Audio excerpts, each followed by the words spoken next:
The sun together with your friends is a defining experience that you will remember until the day you die.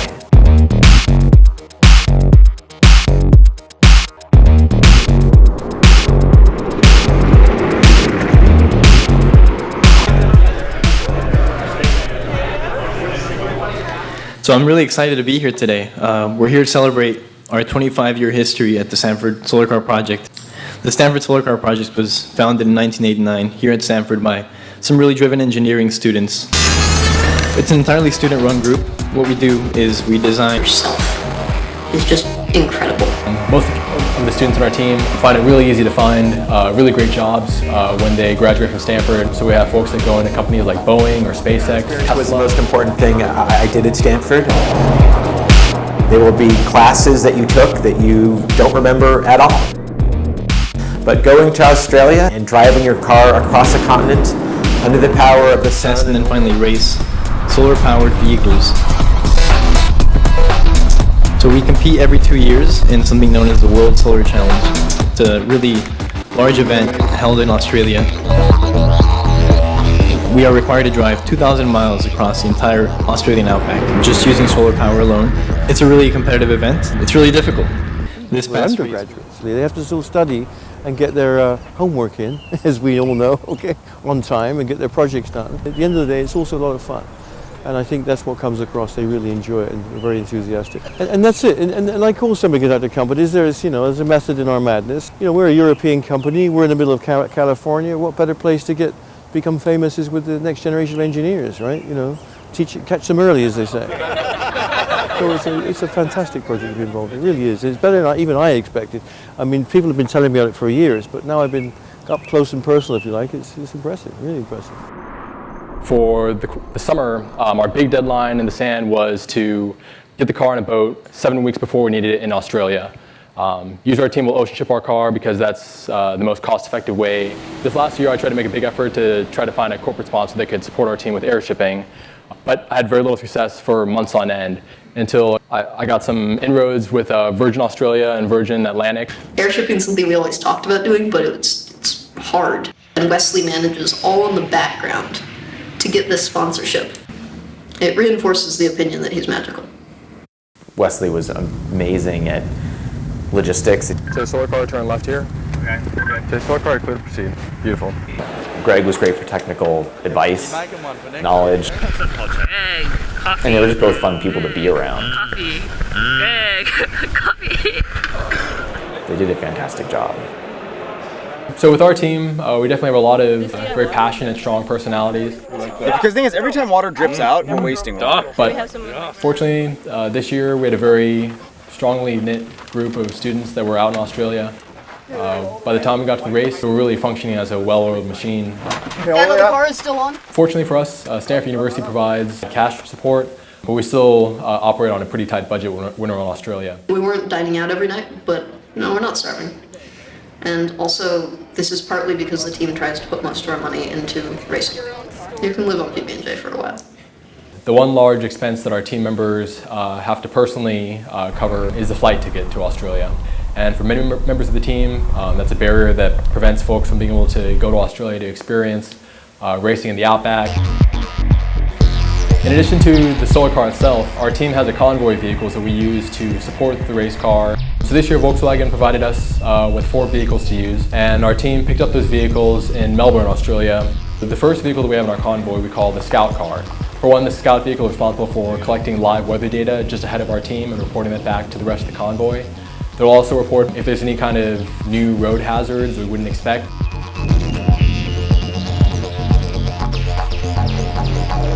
Australia does have a lot of kangaroos, and they're actually primarily nocturnal creatures, so they'll kind of get attracted to this road surface at night when the road is warm and the weather's cooled down a bit. And the problem with this is that there's road trains, these 3 or 4 trailer long semi-truck configurations. What they have adopted is, they'll call them roo guards, where it's just a steel grate in front of the truck. They won't stop because they can't stop, and they'll just run these kangaroos down. And it happens, there's roadkill on the road, and we have to navigate that the next day. The next vehicle in the convoy is called the lead vehicle, and this vehicle will run maybe 500 yards in front of the solar car itself. And then just behind the solar car is the chase vehicle. And the chase vehicle is usually kind of the You're head actually quarter. burning quite a bit more. Sometimes it'll be better to go faster by 1 kilometer an hour over a long period of time rather than faster by 5 or 10 over a short period. It depends on what your strategy guys are saying you should do. It depends on what you think the weather will be ahead and whether you have to outrun clouds, stuff like that. 3, 2, 1, go. One of the more fun parts of scrutineering is the driver egress test, whereupon the driver must be seated inside the car with their seatbelt on and get out of the car, and I believe it's 12 seconds. So out of the car. But the way it works is you get locked in the car and you have your harness on and your helmet on and the radio, and they give you a countdown. 3, 2, 1, go. And then timer starts and you have to get out all by yourself. A lot of things could go wrong. It would require a driver to get out of the car immediately. Most obvious being some sort of a fire in either electronics or the battery systems, which do happen. With Luminos, it was pretty easy to get in and out of. Some folks actually have to transform from designers to race car drivers, like Anna Olsen. One of the roles that you played in Australia was that of driver. And can you explain for everybody, what is the experience like of driving Luminos? One of the most challenging parts about driving the solar car is that it's extremely boring. Your only job is to sit there and keep the car between 2 straight lines on the road. There's basically no air movement inside the car. You're basically sitting in a little black carbon fiber box. It's definitely unpleasant, objectively speaking, but at the same time, you're driving a solar car across Australia. That part never gets old for me. Our organization has kind of a dual purpose between providing educational experience for the students on the project and making a really high performance vehicle. Should I redesign this? Should I do something new? It would be a little more educational for my members. So really navigating the trade-off between good race performance and doing things that are new is probably the toughest challenge. My name is Alex Tilson. I'm a 1992 graduate of Stanford. So I was at the very first meeting that the Stanford Solar Car Project has ever had. It was freshman year, 1989. No one had built a solar car before. It's the first drive we're doing in Australia. I was the first to take the car to Australia and the World Solar Challenge in November of '93, where we were 13th, I believe, out of 40 that started, roughly. And that remained the Stanford speed record across Australia for 20 years, much to our surprise. The teams that went subsequently didn't finish. I know at our company, our entrepreneurial success, I partially relate back to the solar car experiences. It taught me a lot as a leader, taught me a lot as a manager, taught me a lot as an entrepreneur, taught me a lot as an engineer. You know, the solar car team and technologies are usually ahead of their time in terms of looking at the next best generation of batteries, the best solar panels, best motors and efficient converters, things like that. Most of my involvement with the solar car team was toward the end of when I was at Stanford. I had many friends that were part of that team throughout my time there, and I recruited most of the people from the team when we started Tesla, and was a key thing in the beginning of Tesla. I think it matters more than most classes you could take. I mean, it's one of the things that even today at Tesla we look at on resumes and place it higher than perhaps GPA, or even perhaps higher than what classes they decided here and there. So the process of getting our solar car from basically a blank sheet of paper with no ideas yet to having a vehicle that can be ready to race across the Australian outback takes our team about 18 months. It's a very quick cycle. We'll spend about 3 months doing preliminary design work. Once we get to the mid-fall, we'll start doing some of the manufacturing work. The vast majority of the components in the vehicle we actually manufacture here on the Stanford campus. For example, the carbon fiber composites, we ramp that up in the late fall going into the winter. Basically the entire vehicle's composite monocoque chassis and exterior shell is made out of carbon fiber. We have a lot of titanium components on the vehicle. We have very high efficiency solar cells on the top of our vehicle and the solar array. And our team usually spends about 2 or 3 months doing testing here in California for the most part. For example, we'll spend a lot of time in the Central Valley where there's a lot of open farmland where our team can do testing that's a lot more similar to the Australian outback.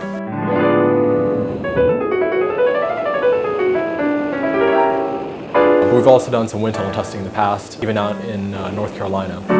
Key word for that cycle was testing, testing, testing. We actually put the full length of the race on the car in test miles in the United States, which is a challenge most teams haven't been able to accomplish.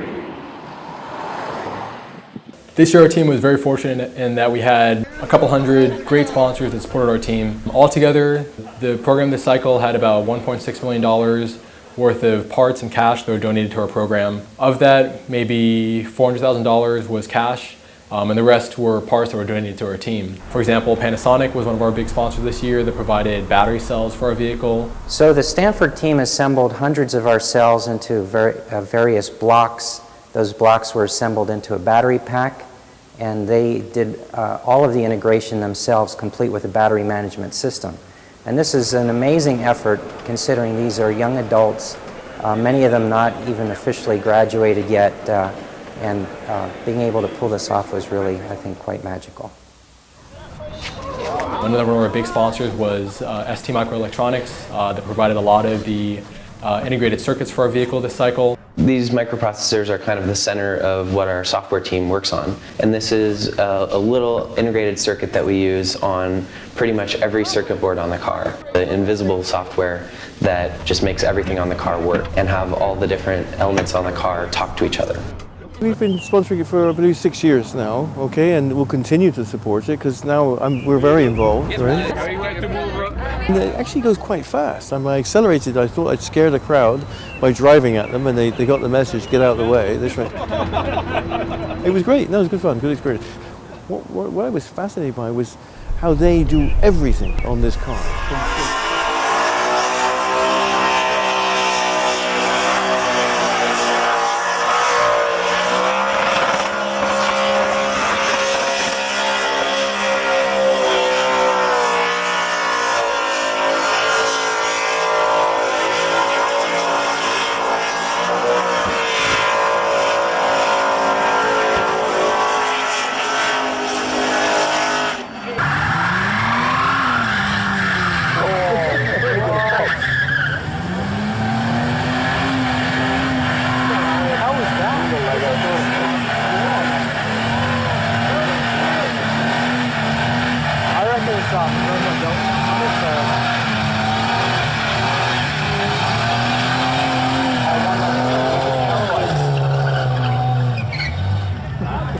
Got a 15-inch chaser on this side and a 14-inch wheel on the other side.